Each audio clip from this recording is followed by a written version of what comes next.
We've been chatting, but for those of you who don't know me, my name is Alex Schneider. I'm the manager of public programs and visitor services at the History Center, and I'm really excited to have you all here this evening. I know we had to move, this was going to be in person, and then we transferred it to Zoom. So thank you all for being flexible and for joining us this evening. We want to give a shout out thank you to Maddie Dugan, who has made our Zoom programming possible. So through the course of the program, what I'm going to do is I'm going to try to share my screen so that you can see a PowerPoint of images taking us through the decades from the Running Club while our panelists chat. So in order to do this, what I'm going to do is I'm going to go ahead and share the PowerPoint. So if you guys could give me a thumbs up if you're seeing it, that would be great. That's very cool. Awesome. So I'm actually just going to start this over at the beginning because I was testing it earlier. Now, what I'd like you to do is when you look at the top of your screen, you're going to see viewing Alex Schneider's screen, and there's a little view options drop-down menu. If you click on the view options drop-down menu, you should see an option that says view side by side. If you do that, you'll be able to see the speakers a little bit larger in addition to the PowerPoint. And in between the PowerPoint and the speakers, there's a line with two thin gray lines. You can drag that to adjust the size of your PowerPoint so that it's a little bit smaller, so you can see the speakers larger. What I'm also going to do is I'm going to go through and I am going to spotlight our speakers so that you should end up just seeing Barry, Diana, Jenny, Mike, and Phil. So if you guys can just see them, can you give me a thumbs up that that's everybody that you can see? Great. Okay. In that case, I'm going to go ahead and turn it over to Mike to get us started. And again, if you guys can mute yourselves if you're not already muted, that would be great. We will have Q&A time at the end. So feel free to jot down any questions that you have, and we'll make sure to save some time for that discussion at the end. All righty. Thanks, guys. Go ahead, Mike, take it away. This is what I like about this is it's like a meeting of two groups that really add to quality of life, I think, for people that live in the area.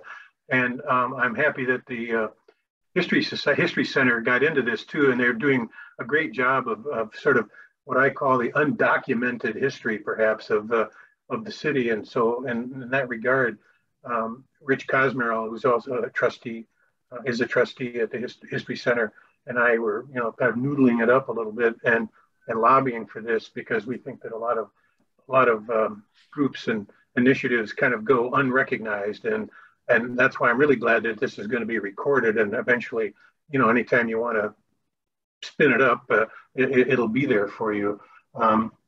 Everybody's got different reasons for joining, and for being a part of it. And some of you are maybe just dip your toe a little bit in it, or you're jumped into it with both feet, or whatever the case may be. But we tried to make this kind of a representative panel too at the same time.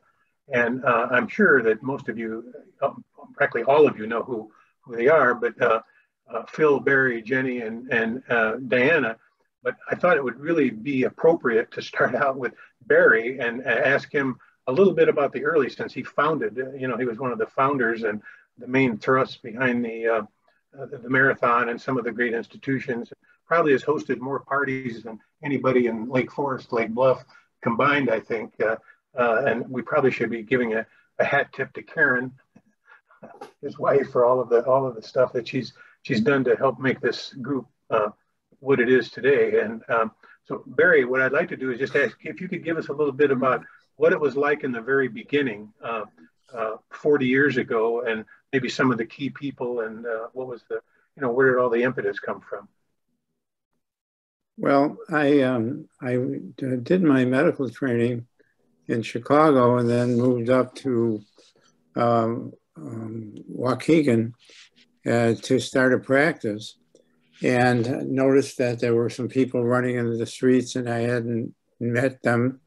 And I would stop and introduce myself. And running was just getting going at that time. And there were the gym fixes and everybody was wondering how you do it. And is there a trick to it? And what, and how do I get involved? And so I was involved in fitness activities in Waukegan and had a radio program, call-in radio program on health and fitness. And they named me as the chairman for health and fitness for the Lake County Heart Association. And during one of our meetings, it came up about, do you want to go ahead and should we actually try to put on our own race? And which brought me to the thought of the fact that if you remember Judy Garland and Mickey Rooney in the early movies where they would say, oh, we can put on a Broadway play. We got some sets in the barn. And so taking on this chore was really a big one. And so we wound up discussing whether we should have the race and who's involved and how do we do it. There weren't really very many marathons at all. The Chicago Marathon was probably the only one within a couple of 100 miles of us, except I think there was one in Milwaukee. And so we started planning with that, but we didn't want to make it so that it was a race that was circular. In other words, most races, including the Chicago Marathon, starts and finishes in the same place. So we went ahead and decided to have what's called a point-to-point race. And where do we get 26 miles to find point to point? We realized that actually there was a train, the Chicago Northwestern, that went from up to Zion and even up to Milwaukee and actually came from Chicago and stopped in a number of places. So I, as part of the planning for the marathon, we rented that train. There was a company in Waukegan called Cherry Electric. I don't know if you guys ever heard of them. And Mr. Cherry volunteered to purchase the train for the day. And as long as that his grandson could drive the train in the conductor's seat. And so that's how the train came along. And if you would have seen the route, and I don't know that you can see the pictures of mine, but the route went from Zion to Highland Park.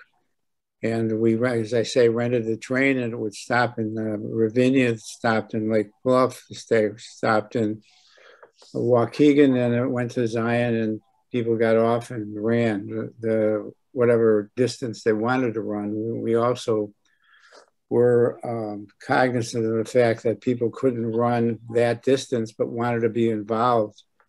So we put the race, divided it up into segments. And so we put in a half marathon, stopped and finished in Lake Bluff, and a 10K race that finished in Waukegan. And then, of course, the final one that finished in Ravinia.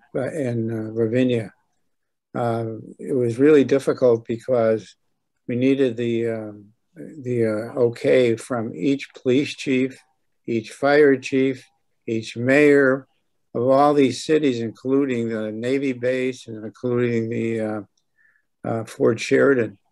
And so it was a monumental undertaking to go ahead and do that. And we wanted to go ahead and make sure that people weren't upset by us taking up their streets, because there really at that time were people that didn't like runners. They were in this way and they're in their street. And so that was kind of a negative kind of situation. But we pulled it off. The first one, it was 1,000 people in the first race, and 700 of them finished. We probably needed about 600 volunteers for that first race. And then after that, I wound up moving to Lake Forest and meeting people along the way that were interested in running. So we decided to to start a club, and I thought the best way to do this was to go ahead and have a meeting with Lake Forest Hospital and have them become one of the sponsors and lend us what we needed medically. Now, of course, we had medical people from all sorts of places that were an aid station probably every mile, mile and a half. And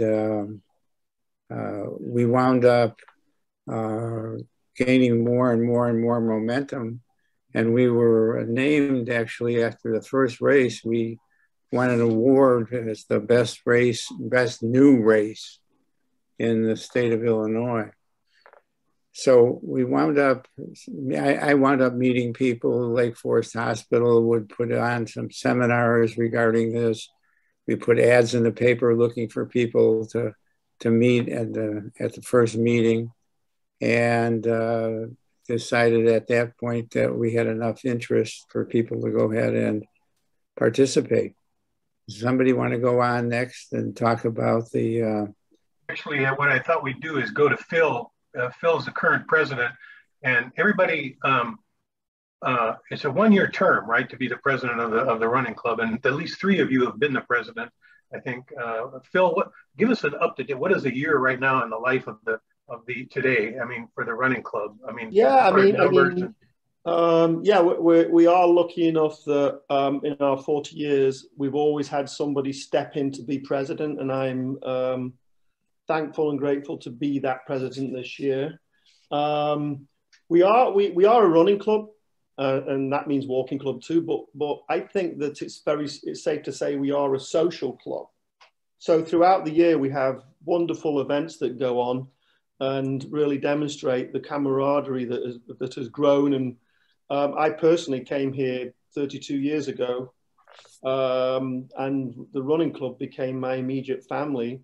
And I immediately plugged into the yearly calendar of things that went from chili cook-offs,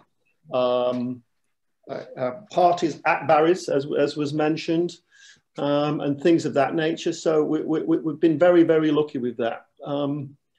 We have a continuing group of folks that love dressing up. So you'll always see Santa Claus show up. You'll see the Thanksgiving turkey. We've had pilgrims show up, because we're also a very, very kind of outward going group of folks who believe in community and believe in the community of the running club. Courtesy of Keith Stewart, one of our past presidents and board member, I do have some quick numbers I want to run by you, which actually paints the picture of the health of the club and where we've come from. So our current membership is 130 folks. And if you count spouses and kids, that makes us 350. Our peak years were in the 80s, where we had 275 members. So you can do the math on that as to how big it was with families. Total membership over the 40 years, we've had 5,500 people come through the club. So, you know, we have touched many, many lives as we've gone along our journey here. For those that don't know, we do have a course that is run every Saturday from the East Lake Forest train station, and that has been the epicenter of the club for all those years. And depending who you talk to, it's everything from 6.2 to 6.5. Those who want to do a fast time probably make it the shorter distance. But here's the staggering number. We've calculated that we've collectively run 33,000 miles over those 40 years, which is approximately 1.25 times the around the earth. So put your mind around that one. We leave without fail from the train station, and that means, and I'm sure many members here have done this, I personally have run in when it was 104 degrees. I've also run when it was minus 42 wind chill, and I have to tell you that the minus 42 wind chill was the one that actually stopped me in my tracks. And I think I ran a grand total of 100 yards that week. We do have breakout groups. We have groups that run on different days. We have Jenny's group, and I'm sure she'll talk about that in a little bit, that caters to the actively faster folks that are looking to sharpen for all the races, be it Cara or around the circuit. So that's been a very, very good component of it. You can always find a group of runners who are meeting in other places, and that's one of the things that we've thrived on. I can tell you one of the wacky numbers is we have had 6 marriages between our runners. And of course, we've also had 1 divorce too, just an interesting note. It's up for you guys to guess which one that is. We have everything from Olympians, thank you, Jenny, national champions, state champions, local champions, and we have every shape, size, and speed that is actively a member of this club, and we're proud of that. One of the things that we always hear is like, oh, I don't want to go to a running club because I think there's a sense that maybe we're all Olympians. And of course, when they come and see the club, we do have a slot for anybody that cares to come along. And we do really say... I resent that remark. You do, of course. So our yearly events, we do have a busy social calendar with the barbecue, Ravinia, holiday party. And I love these events because I say it's the only opportunity to see each other fully clothed. So I mean, it's a great chance to see people looking nicely hosed down, so to speak. We host a run called the Tim Plum Run, which has become a staple of the community, which leads from Westlake Forest on a Thanksgiving morning, and we've got some staggering numbers there too. We've raised more than $10,000 for the various food banks around the area, Lake County and Illinois food banks. We've had totally about 9,000 participants over the years. And it's one of those almost best kept secrets of the town because you never find it on any of the calendars, but it's there and people know it and people love it. So I think one of our defining moments, and I'm glad Bob Holliday's here because he was a real big part of it. I'm not sure whether Rick's on, but we've had a ever growing. We've done videos, we've done fun sketches, we've done music, we've done songs.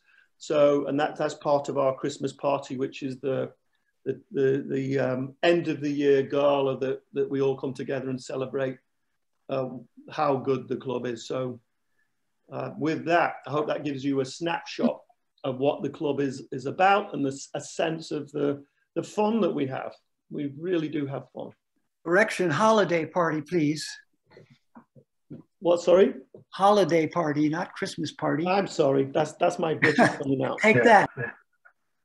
So Diana, actually, what I think is interesting about you is you came to us, or came to the club, from another sport, correct? I mean, some of you may not know this.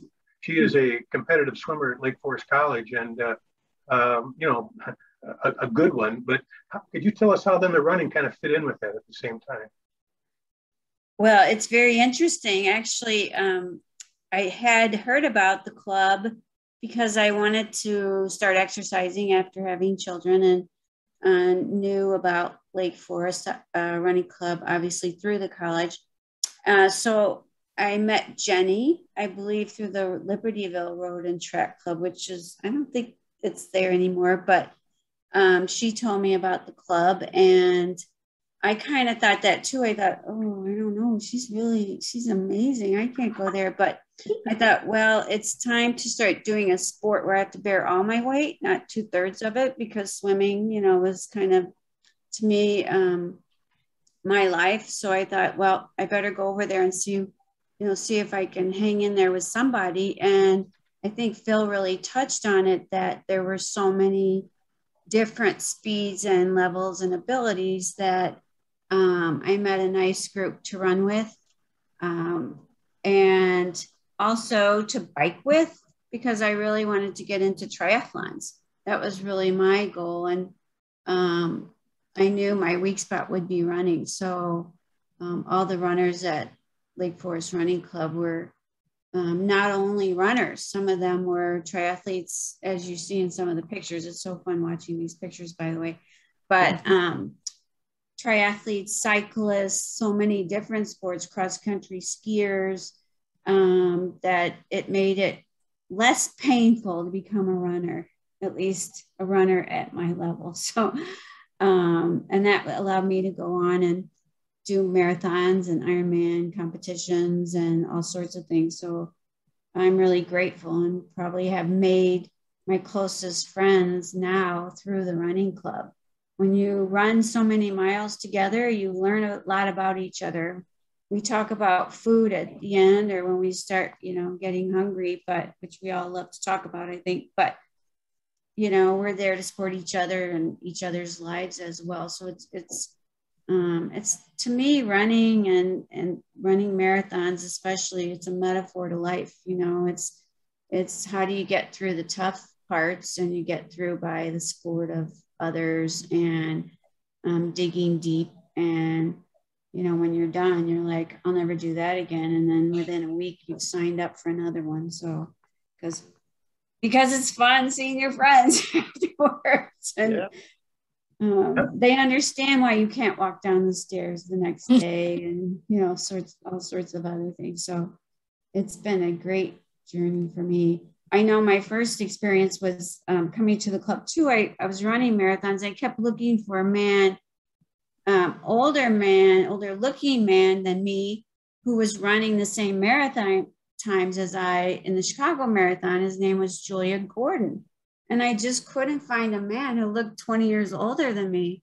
And then one day he introduced himself, and I realized, oh my gosh, this man's amazing. And he, as we all know, has been a great marathoner and a big part of the running club. So not to mention two of my college professors, Ed Packel and Kathy Dorman, and they're my running friends. In fact, Ed and I quite often like to compete, which I really think is cool.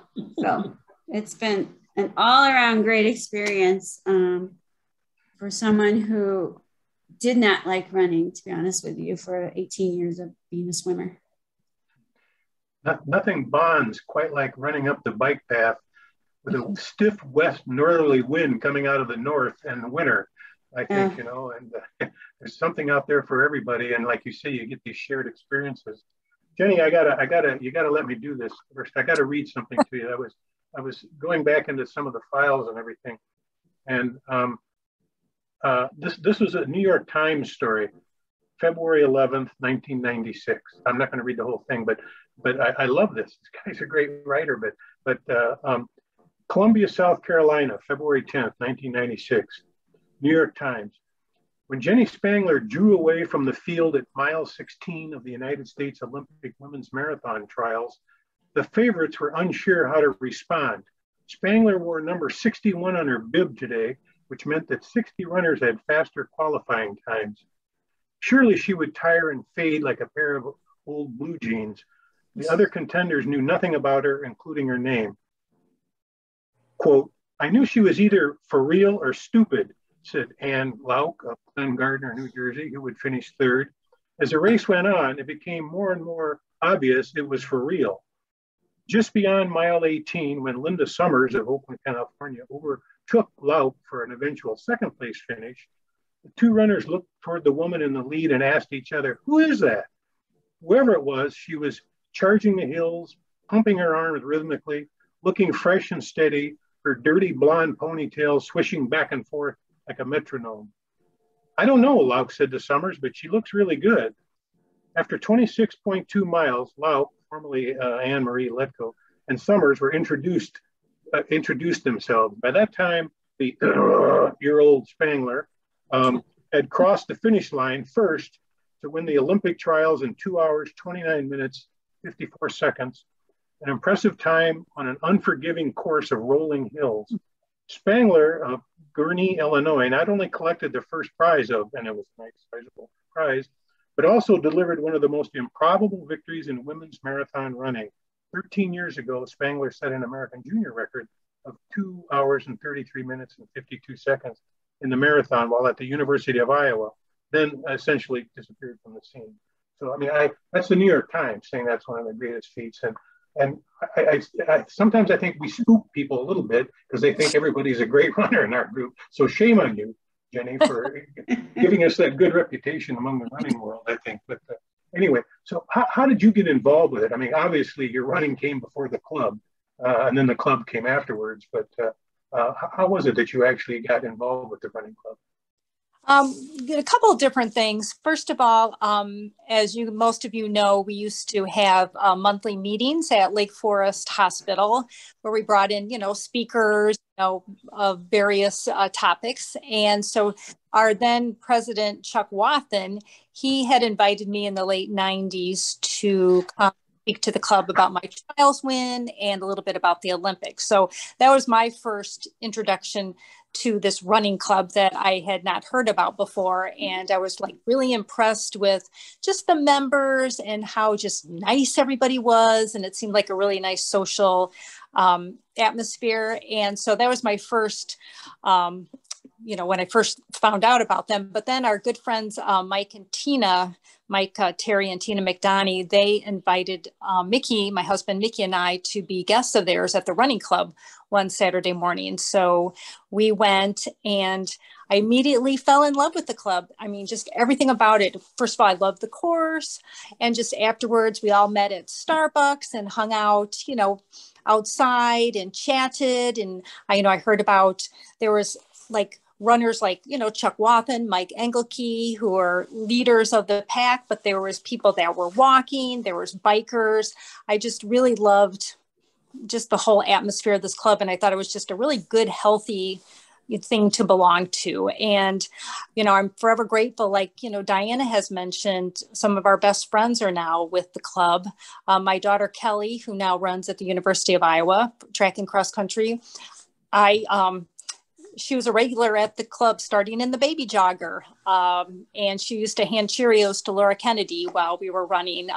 And even, I don't know if you guys know, we used to have baby jogger competitions a little bit with like the Wathens and some other ones. We actually have a baby jogger course record. I don't even know what it is. We've done so many fun things, the river to river relays. I also love the community aspect of the club. We used to do bike path cleanup. We did the Swinging Bridge 8K race that raised a lot of money for Open Lands, the Tim Plum Run. So it's just the whole package to me. And that's why I just love being a part of it. Now, when you say the course, you like the course. You're one of the few people I've not that other people don't like it, but right. Coming from you, that seems to really resonate a little bit, I think, and all I can think of is getting up that damn hill at the beach, I mean, but I mean, what is it about the course that you like? It's a little bit of everything. I like the rolling hills. I like going down to the beach. There's a lot of different variety in it. The trees, there's that Walden stretch where we go over the footbridge that in the wintertime isn't always very fun because they don't plow that, but it's just, it's a little bit everything. There's the bike path is flat. There's a flat finish. So you've got you've got the big hill at the beach hill. You've got the rolling, you've got the tree lined course. You've got the flat stretch on the bike path. I mean, it's got a little bit of everything. And also there's a lot of places, I think you had mentioned before, where you can add on or take off. I mean, you can do a 3-mile route. We've actually got a 10-mile route around there now. So there's just a lot of options. Yeah. And it's the other thing too that has come up with some of you talking is the fact that people are coming from different sports too. And I mean, there are a whole bunch of people that run off and do the Birkebeiner, in the winter, this cross-country skiing, biking, walking, whatever, there seems to be a little something in there for everybody. And yet the other thing too that I think sometimes we lose track of is that the club is a good citizen, as you've alluded to. We're also a full partner in all the CARA sort of stuff that goes on too, and we've had pretty good success, as I understand it. Is that maybe Phil? You could bring us up to speed on that, perhaps a little bit, or somebody, because we finish high sometimes in their standings. Is that correct? Yeah, I mean, from my 32 years, I raced quite prolifically the first 10 years, and we were always there or thereabouts on the CARA circuit. And the CARA circuit, for those that don't know what it is a series of, I mean, at my time, it used to be, I think, 15 races over a year, of which you had to compete in, I believe it was 10 to score a points. Basically the lowest score for teams and for individuals, places you within this circuit. And it is all over the Chicago area. So we take the name of Lake Forest out beyond our kind of Lake County borders, all around town. Whether we strike fear into the competitors, I don't know. I need somebody more qualified to say that. Yeah. Well, I've got to say our Masters division is tops in the area with Ron Thomas, Ed Packel, Judy Friedis Craig, so many others. We have scored really, really well in the Masters area, which is a real tribute to the aging of our club too, and how well everybody stays in shape. Mm-hmm.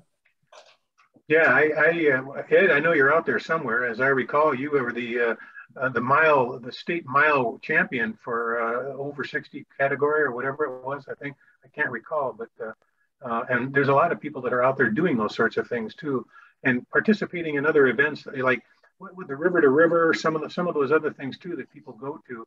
It's become like a bulletin board. I think sort of the running club is too, because it's a place where you can find out a lot about other things that are going on too at the same time. So how did each of you? What was, of course, you're kind of exempt from this, Barry, because you started the whole thing. And Jenny, you gave a speech at a hospital. It was your first kind of brush against Chuck Wathen, and he was the coach at Deerfield, right? The Deerfield cross country coach. And I mean, there's been all kinds of variety of people there over the years. Diana, how did it actually start for you? I mean, who was somebody that came up to you and said, "Hey, you ought to be with these guys," or you just saw them run by, or what? How did it come to be? I believe I met through the River to River team that I was on with Liberty Road and Track when Maureen Snyder, actually, I saw her pictures in here. But I also had a friend I worked with at Baxter back then, and she said, "Boy, there's all these smelly runners every week in Starbucks." I'm like, "Really? Where?" "Downtown Liberty. I can't even get through there without these runners everywhere." And she obviously wasn't a runner. I go, "Do you know what time that was?" So I kind of just hunted it down after that with Maureen and heard about Jenny's speed workouts, and it all came together, which I was so grateful. But again, you know, a little afraid too, because you think, "Oh, I have to be a runner." But then you get there and you realize you are a runner, just a runner maybe at, you know, the end of the pack or the middle of the pack, not the front, but all the people at the front are cheering you on and helping you get through that run. So it's about fitness. I mean, a good find. What it is, I mean, it gets you in shape for other things too at the same time. Big time. And then you get your coffee afterwards, like Jenny said. Yeah, you do. Phil, That's will you?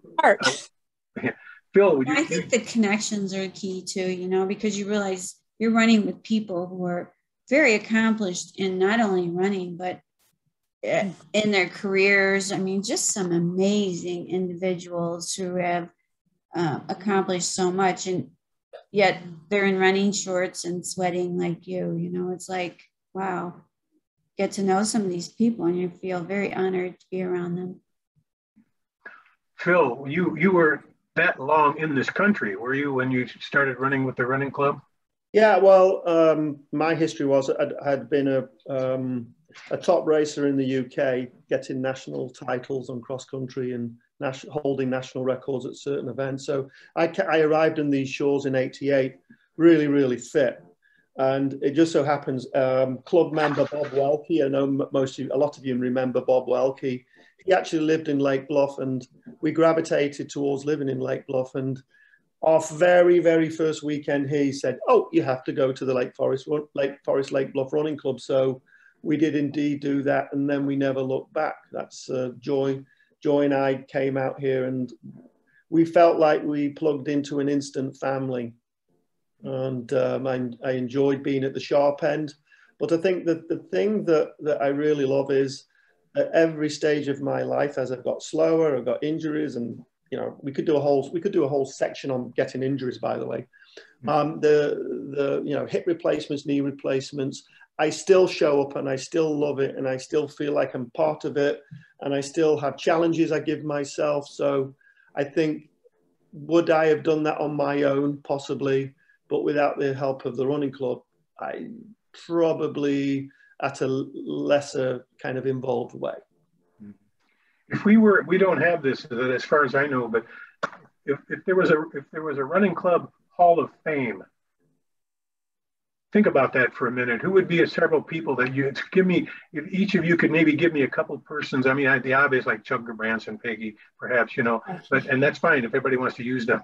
But who would be like somebody that would you know seem like an obvious founding member or whatever, not charter. I would say besides the Gabransons, like Judy Friedis Craig, who I brought up. I know she's been around, you know, Ed Packel, his wife Kathy, Ron Thomas. Mm-hmm. Some of the people that come to mind. Barry, what about Frank? Used to be the mayor of town of Lake Forest. Frank Waldecko. Yeah, I mean, you could give us a few people that played some key roles at the very beginning there. Wendy Miller, I guess, and helped measure that first course. Yeah, they were the, you know, some of the famous people in the area that were runners. And if you never got a chance to meet them, that's fine. Wendy's still kicking at 90 or so. And he lives in Lake Bluff, and he comes over occasionally. And Frank Waldecko was the mayor of Lake Forest. I think he celebrated his 90th birthday. When he was with us.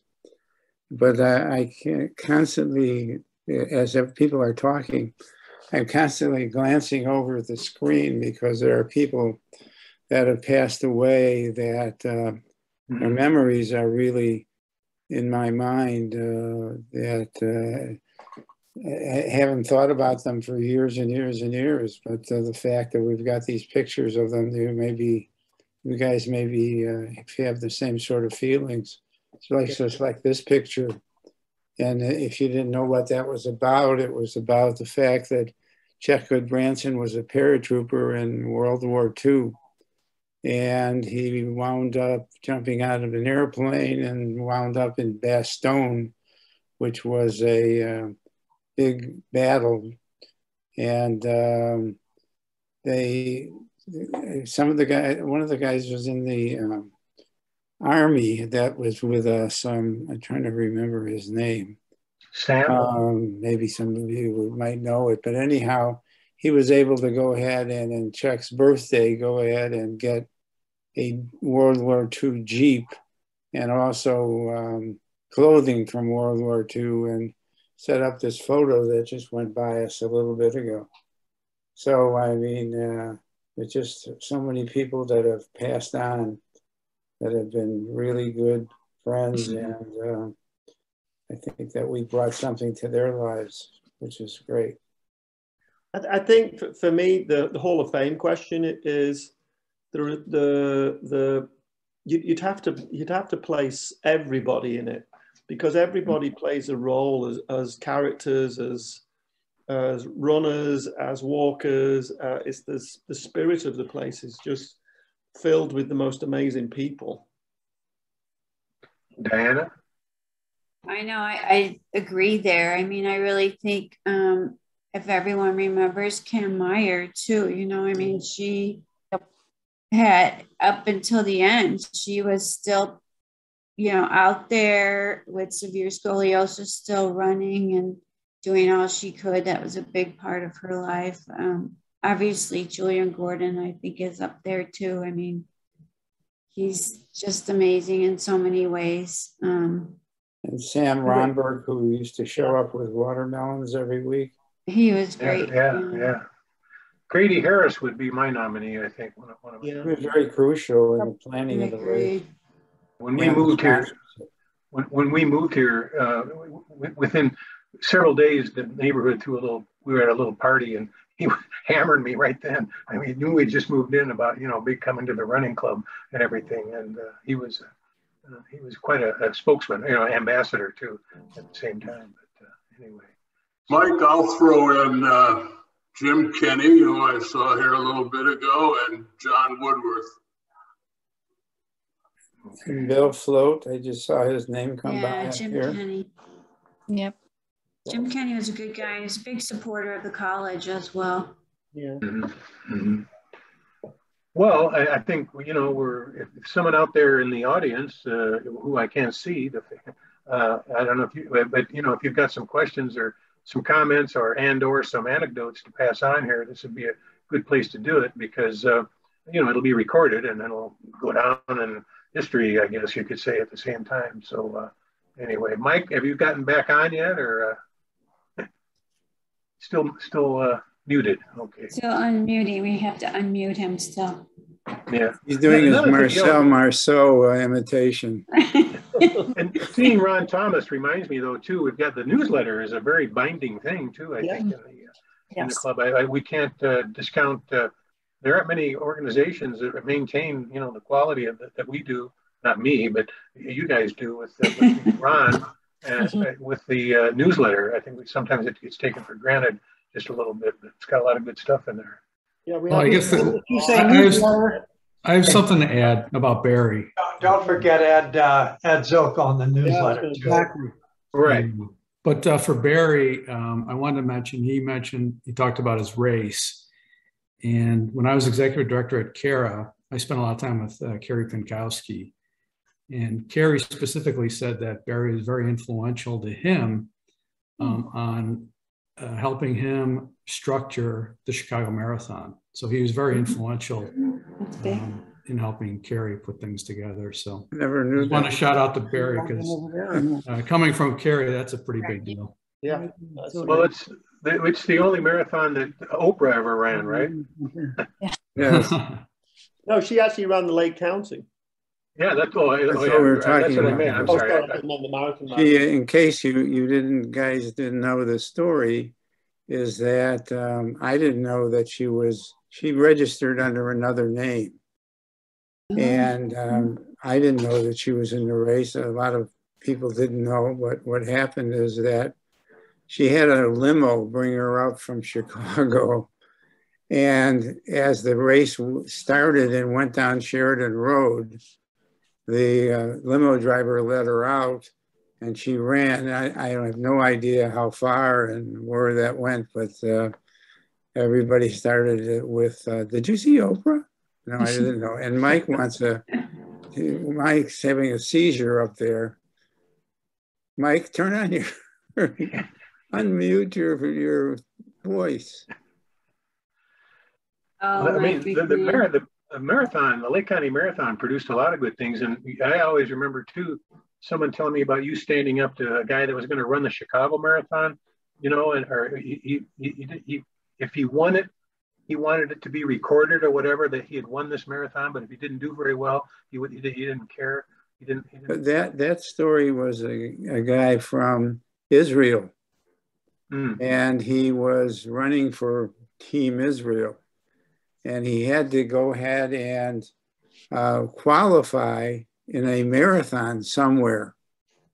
And Boston was like shortly afterwards, and he couldn't find a marathon to get into until he contacted us. And he went ahead and he actually won the race, but I don't think he actually qualified for Boston. Yeah, I was thinking he didn't register or something like that. But anyway, so, all right. Well, okay. So anybody else out there? Mike, are we? I guess not. So. Are you? What's that? Let me jump in. Can we unmute him? A pictures guy, not a words guy. I can't unmute him, unfortunately. He's unmuting himself, but for whatever reason, the sound still isn't coming through. I can see that he's not muted, but it's not working. Mike, if you want to put anything in the chat, you can do it. You can do it that way. I'll get in. So okay, I'm gonna review. Good God.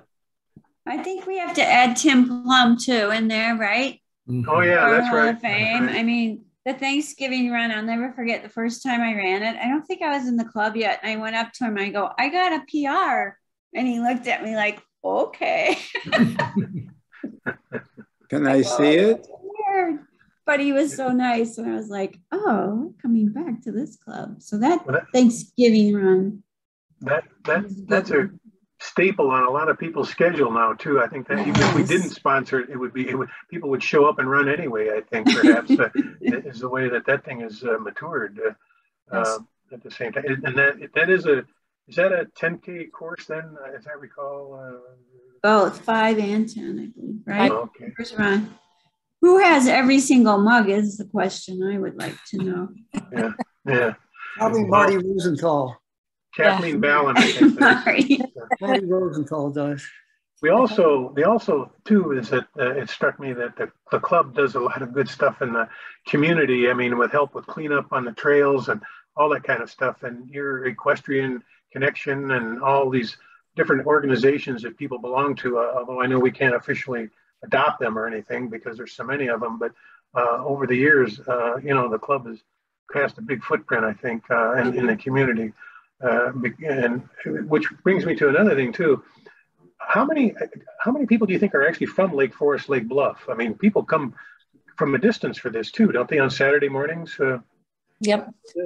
Oh, Perry. Perry comes from the city. Where do you live in the city then? Or Perry does, yeah. Who else, Ron? Do you know? I'm not sure. Jenny comes from Lake Villa. I come from Waldecko. I come from Virginia. Okay. All right. And they represent like an unbelievable amount of variety with the backgrounds of everybody too, it strikes me. I mean, we've got educators, we've got therapists, we've got coaches, we've got journalists, I guess, doctors, lawyers. It's really a cross section too at the same time. I think that, what's that, Phil? Teachers. Yeah. Chemists, engineers. Mm-hmm. Those are the people I run with. And it seems like almost everybody's got a Baxter or a background or at one time or another, perhaps, but probably has contributed more people to the club than just about anything. But one of the things that has struck me, Mike, is the fact that people frequently ask me, "How did you get the club to run for that many years?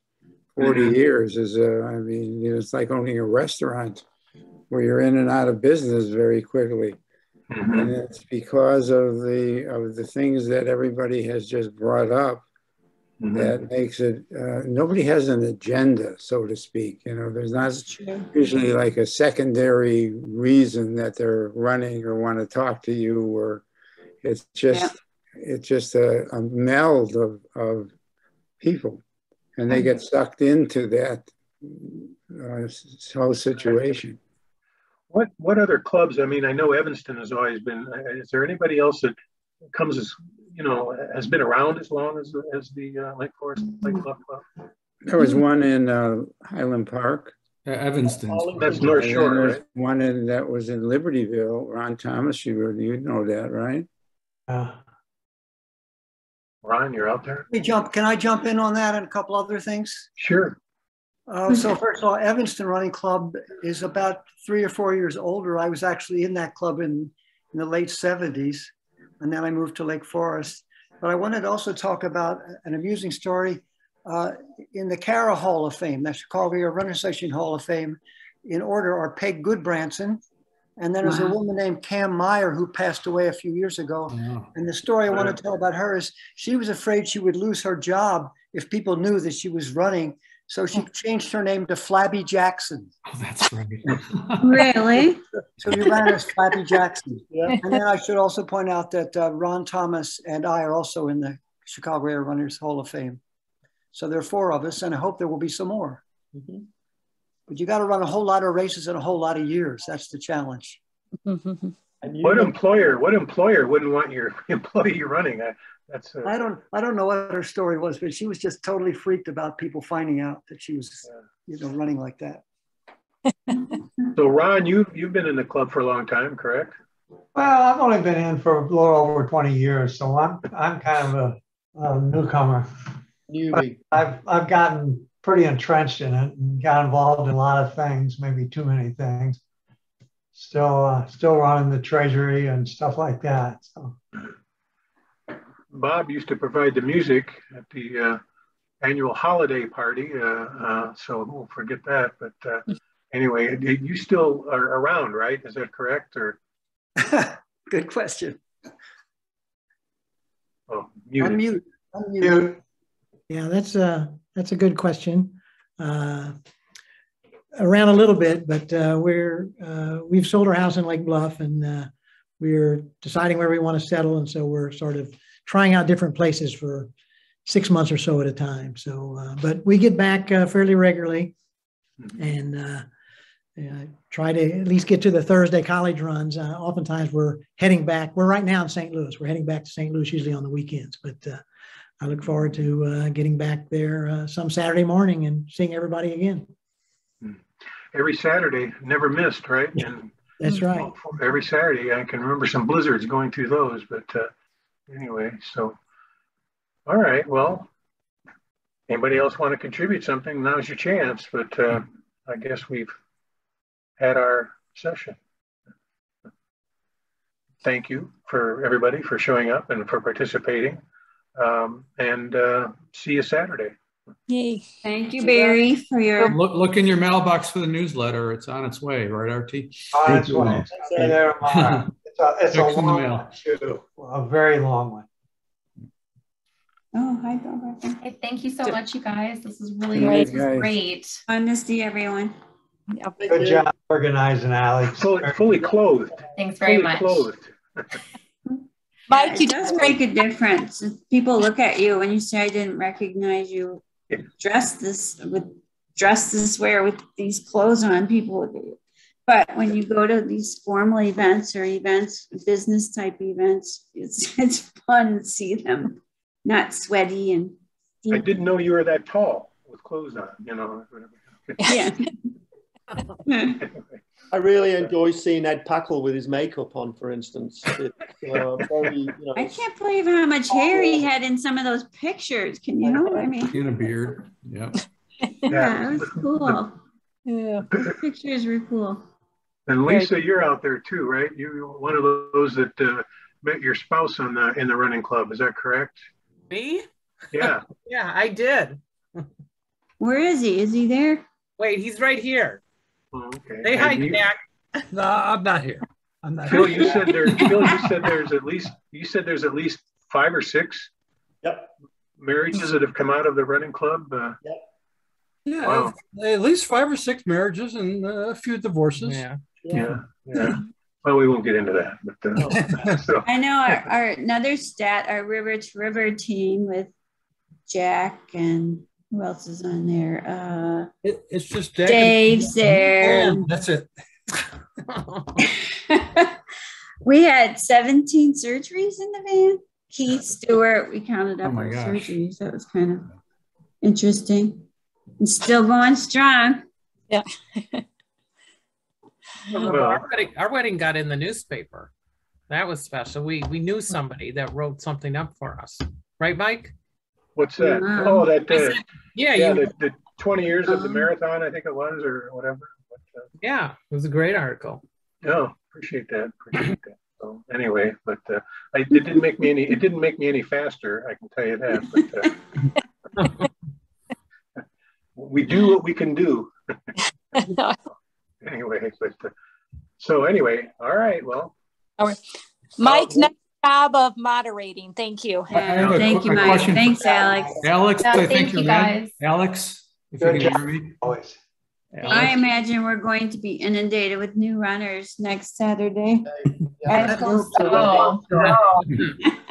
We'll keep you posted to your house on Sunday, Diana. We'll keep you posted on Sunday, the Halloween run. Work on your costumes. I'm expecting some good Jack's ones. been wearing his costume all year, so. What did I do to deserve this? All right. Well, thank you guys so much. I'm sorry again we couldn't have it. Alex. Good night, everyone. Are we going to get a link? Are we going to get a link from this? Yeah, eventually. A link we can share it in the next newsletter. So sure, I will put it up. I'll put up the recording and I'll get a link. I'll get a link to you. Okay. Oh, I see Rich. Hi, Rich. Thank you, Rich. All right. Diana. Take care. Thanks, everybody. Thank you. Bye. Bye.